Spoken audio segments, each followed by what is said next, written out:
So இன்னைக்கு கோபி அக்ரோல இருந்து என்ன ப்ராடக்ட் பத்தி பார்க்க போறோம் அப்படின்னு பாத்தீங்கன்னா, சீட் ட்ரில்லர் மிஷின். இந்த கலப்பை சோளம் விதைக்கிறதுக்காக பயன்படுத்திக்கலாம். 11 ஆம் உள்ள ஸ்ப்ரிங் கலப்பையோட இந்த சோளம் விதைக்கக்கூடிய பெட்டி அட்டாச் பண்ணியிருக்காங்க. இந்த ப்ராடக்ட் பாத்தீங்கன்னா ஃபுல் அண்ட் ஃபுல் ஸ்டீல்லயே ரெடி பண்ணியிருக்காங்க. ஸோ எந்த ஒரு கம்ப்ளைண்ட்டும் கண்டிப்பா இருக்க போறதில்ல. இந்த பாக்ஸ் பாத்தீங்கன்னா சோளம் விதைக்க மட்டும் பயன்படுத்திக்கலாம். அது மட்டும் இல்லாம சோளம், எள்ளு, கடலை, உளுந்து, மக்காச்சோளம் இது மாதிரியான பல தானியங்கள் விதைக்கக்கூடிய மல்டிபிள் சீட் ட்ரில்லர் பாக்ஸ் அதுவும் நம்ம கோபி அக்ரோல ரெடி பண்ணி குடுத்துட்டு இருக்காங்க.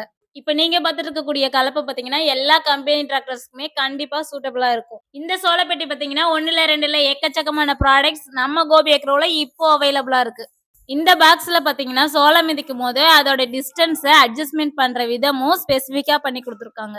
இந்த பெட்டியில சோளம் விதைக்கும் போது இருக்கக்கூடிய பிளஸ் பாயிண்ட் பாத்தீங்கன்னா, கரெக்டான அளவு முறையில சீட விதைக்கும். இந்த கலப்பை பாத்தீங்கன்னா 35 ஹெச்பிக்கு மேல இருக்க எல்லா டிராக்டர்ஸ்க்குமே கண்டிப்பா சூட்டபிளா இருக்கும். இது மாதிரியான சீட் ட்ரில்லர் மிஷின் மினி டிராக்டருக்கும் நம்ம கோபி அக்ரோல ரெடி பண்ணி கொடுத்துட்டு இருக்காங்க. இந்த டைப் ஆஃப் அக்ரிகல்ச்சர் ப்ராடக்ட்ஸ் உங்களுக்கும் தேவைப்பட்டுச்சு அப்படின்னா ஸ்கிரீன்ல தெரியுற இந்த நம்பருக்கு கான்டாக்ட் பண்ணி ஆர்டரை பிளேஸ் பண்ணுங்க. இந்த வீடியோ உங்களுக்கு பிடிச்சிருந்தா லைக் பண்ணிடுங்க. டாடா பாய்.